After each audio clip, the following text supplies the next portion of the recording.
Selamat datang pada video tutorial Ubiquitous Computing dengan topik Applications and Requirement.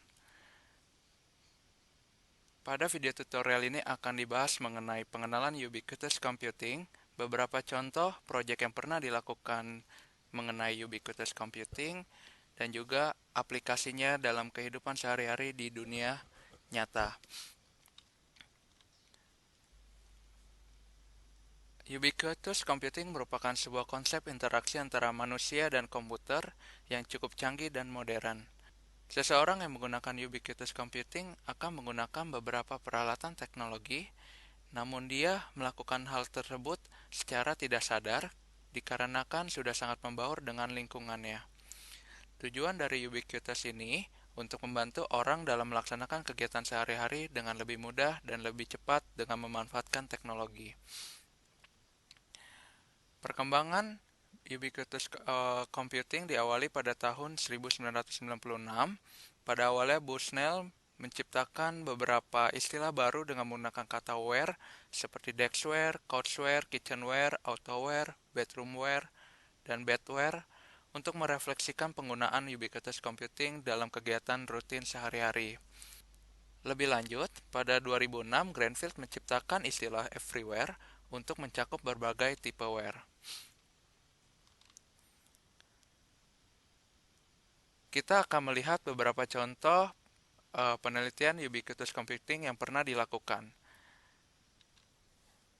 Pada awal berjalannya program ubiquitous computing, terdapat 3 perangkat yang diusulkan, yaitu smartboard, sebuah layanan dengan tampilan yang sangat besar. Kedua, patch, komputer dengan ukuran yang lebih kecil, menyerupai ukuran buku. Dan juga tabs, komputer yang dapat digenggam oleh tangan. Sistem ini didesain untuk mendistribusikan akses informasi, dan khusus tab dan patch dapat digunakan oleh user secara praktis karena dapat dibawa. Contoh lainnya ialah ActiveBed. ActiveBed digunakan untuk mengetahui lokasi seorang di dalam gedung. Awalnya peralatan ini diciptakan untuk membantu resepsionis dalam mengontak karyawan apabila mereka sedang tidak berada di meja. Saat lokasi seseorang diketahui, maka panggilan telepon akan dialihkan ke telepon yang paling dekat dengan lokasi karyawan tersebut. Cara kerja peralatan ini ialah dengan mengirimkan sinyal-sinyal infrared setiap 10 detik kepada sensor yang dipasang di dalam ruangan-ruangan gedung. Akan tetapi, akurasi device ini masih terbatas dalam menentukan di mana ruangan orang tersebut berada. Pada tahun 1995, Ward dan kawan-kawan menciptakan sebuah active tag baru bernama ActiveBed. ActiveBed mampu untuk menentukan lokasi seorang dengan akurasi sampai 3 cm. Untuk menggunakan ActiveBed, dibutuhkan sebuah base station untuk meminta sinyal bed. Kemudian sinyal diukur dengan beberapa receiver yang dipasang di langit-langit dan ditentukan lokasi karyawan menggunakan prinsip trilateration, di mana prinsip ini akan dibahas pada video tutorial lainnya. Tidak seperti ActiveBedge dan ActiveBed, ActiveFloor tidak membutuhkan seseorang untuk membawa sebuah token. Desain ini didesain untuk mengenali seseorang secara tidak langsung, misalnya gaya berjalan seseorang. Desain ActiveFloor membutuhkan analisa secara cermat agar dapat digunakan orang untuk berjalan pada sensor tanpa merusak sensor tersebut. Classroom 2000 diciptakan untuk membantu kegiatan pembelajaran di universitas dengan kemampuan untuk merekam pembelajaran sehingga para mahasiswa tidak perlu untuk membuat catatan secara manual ataupun pencatatan dapat dilakukan kemudian. Selain itu, Classroom 2000 mengizinkan para pengajar untuk menampilkan slide dan memberikan tanda-tanda pada slide untuk bagian yang dirasa penting.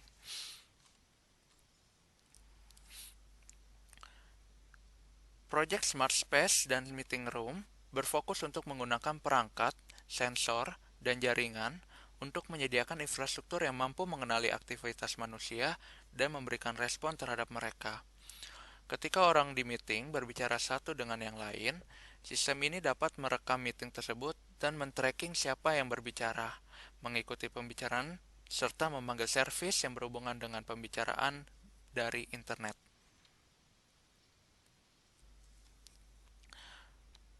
Proyek Interactive Workspace dimulai pada tahun 1999 di Universitas Stanford untuk menganalisa desain dan penggunaan ruang interaktif bernama iRooms. Ruangan ini memiliki satu atau lebih layar lebar dan juga kemampuan untuk mengintegrasikan penggunaan berbagai macam device di dalam ruangan tersebut. Ruangan ini memiliki kamera, mikrofon, wireless local area network, dan juga beberapa tombol wireless atau perangkat lainnya.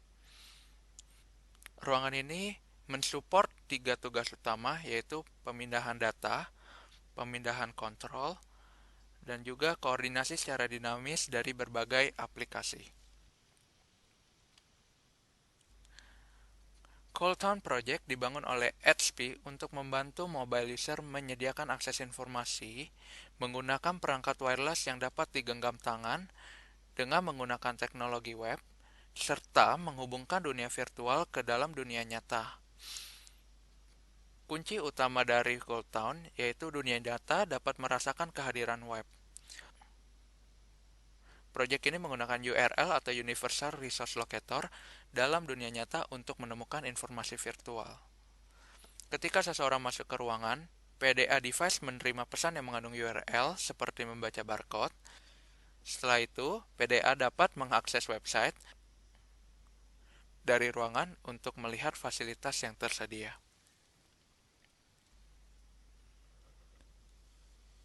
Microsoft juga ikut serta dalam beberapa proyek ubiquitous computing seperti Easy Living dan Spot. Easy Living merupakan lingkungan pintar yang mampu menyatukan berbagai perangkat input-output di dalam ruangan.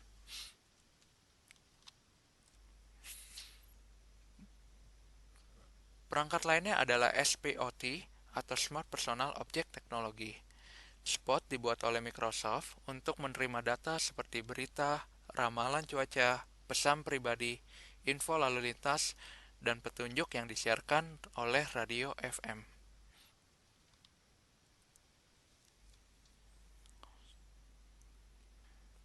Ambient Intelligence diusulkan oleh Philips pada tahun 1990 sebagai paradigma baru untuk elektronik yang dapat memberikan respon terhadap konsumen. Sebagai contohnya, pada gambar kiri, Charlotte bermain dengan layar interaktif, dan pada gambar kanan terdapat juga prototipe untuk membrowsing musik secara interaktif.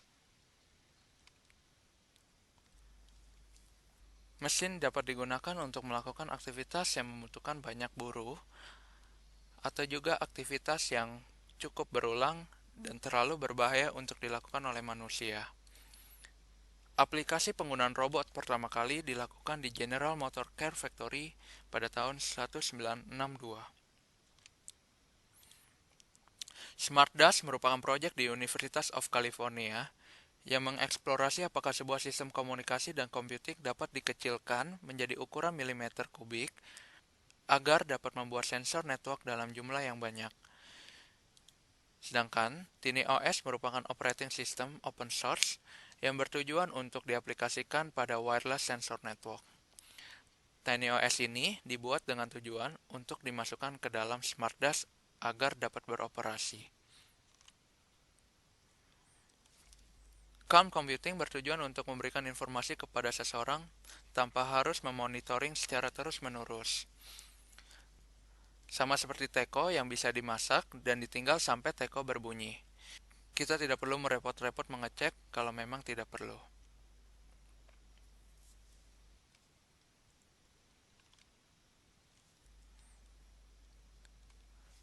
Things That Think merupakan penelitian untuk melihat bagaimana dunia nyata dapat bertemu dunia virtual. Terdapat 3 aplikasi dari penelitian ini.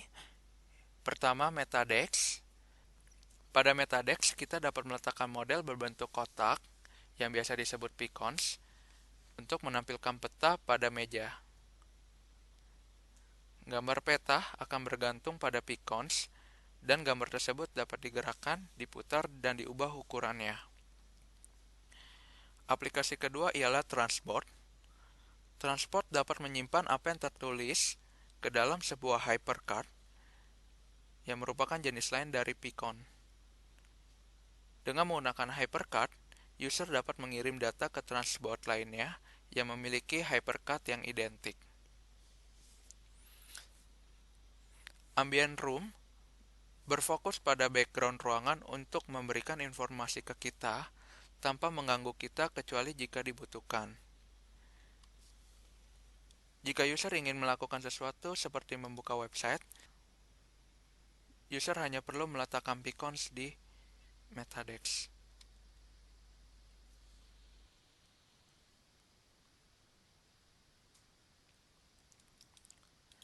Fokus dari data test ialah menyediakan tampilan user interface yang interaktif yang menggunakan sebuah objek fisik sebagai alternatif keyboard dan mouse dalam memanipulasi sistem informasi. Dengan data tiles, orang-orang dapat melakukan manipulasi menggunakan tangan untuk menunjuk, mengeklik, memutar, memasang, dan sebagainya.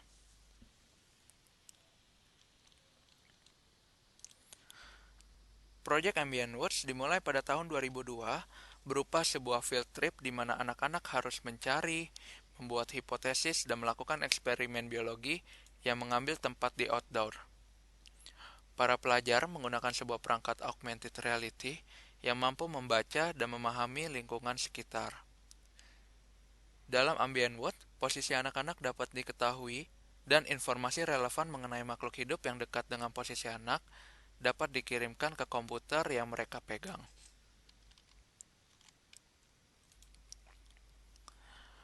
Penggunaan wearable computer dimulai pada tahun 1970 oleh Steve Mann.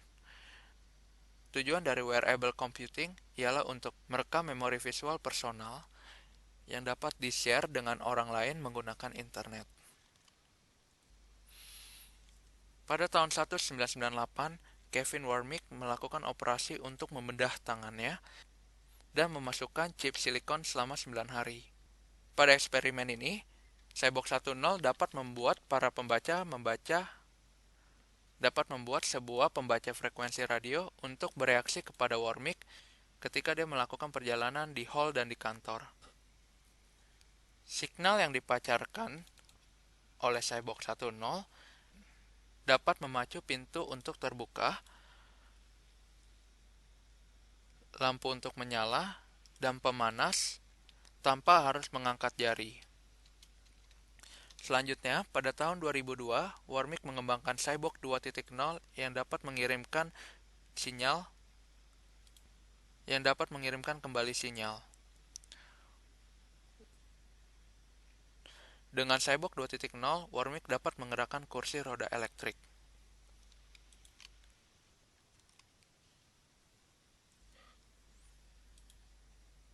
Berikutnya kita akan membahas penggunaan ubiquitous computing pada kehidupan sehari-hari.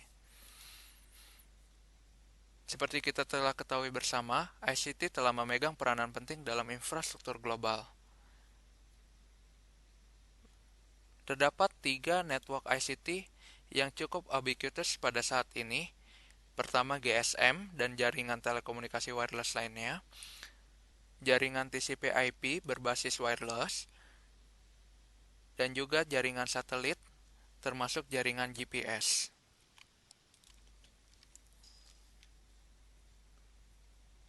Ubiquitous computing juga diterapkan untuk mengakses konten audio dan video. Contohnya, komputer dapat mengontrol audio dan video menggunakan jaringan lokal.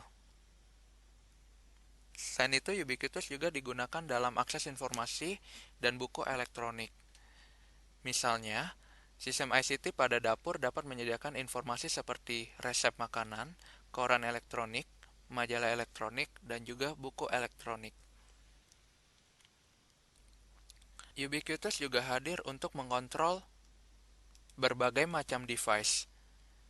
Seperti yang kita lihat di gambar, dengan menggunakan mobile phone, kita dapat mengakses radio, TV, DVD, dan mesin cuci hanya menggunakan satu alat.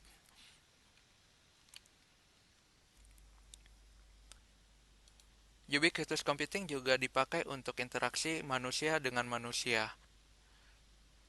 Salah satunya ialah transaksi berdasarkan m-commerce dan u-commerce seperti OLX dan Lazada. Selain itu juga dapat digunakan untuk meningkatkan produktivitas seperti diary, kalender, dan juga catatan.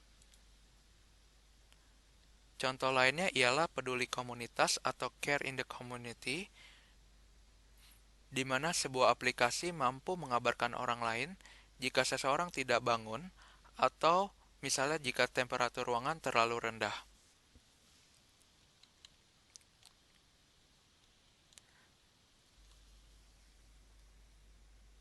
Contoh lainnya ialah kesadaran terhadap lingkungan.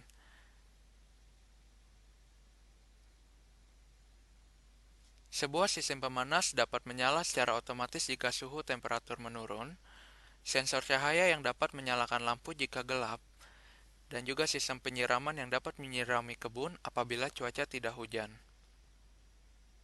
Pada control environment, kita dapat membuka pintu garasi atau pintu mobil menggunakan handphone.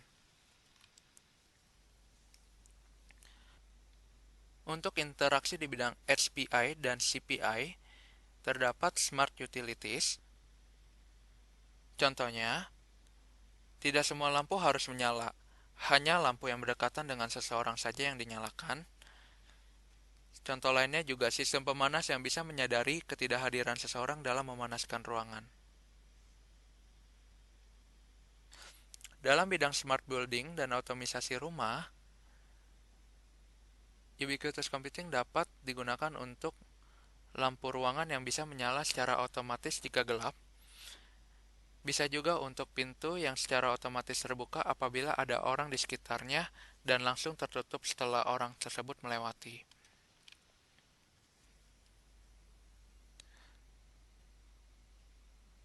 Pada bidang smart living, environment, dan smart furniture, terdapat beberapa contoh yaitu kulkas pintar yang dapat mendeteksi stok di dalam kulkas apakah kurang, atau juga dapat mendeteksi makanan kadaluarsa seperti sayur dan susu.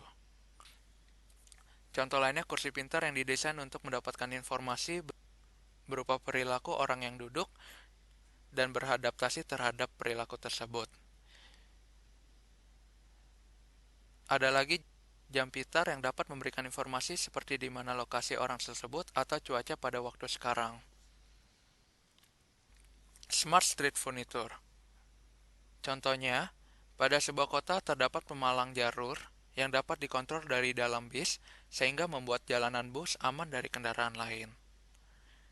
Contoh berikutnya, lampu lalu lintas yang dapat beradaptasi terhadap pola lalu lintas.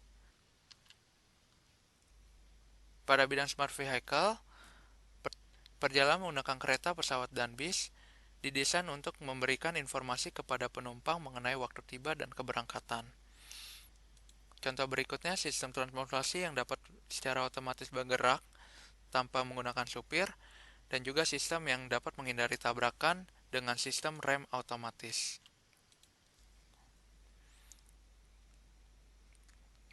Ubiquitous juga mencakup dunia permainan. Dalam dunia permainan, Ubiquitous dapat memberikan experience ke dunia nyata seperti permainan golf menggunakan Wii dan juga turf hunt menggunakan peta asli dalam bermain.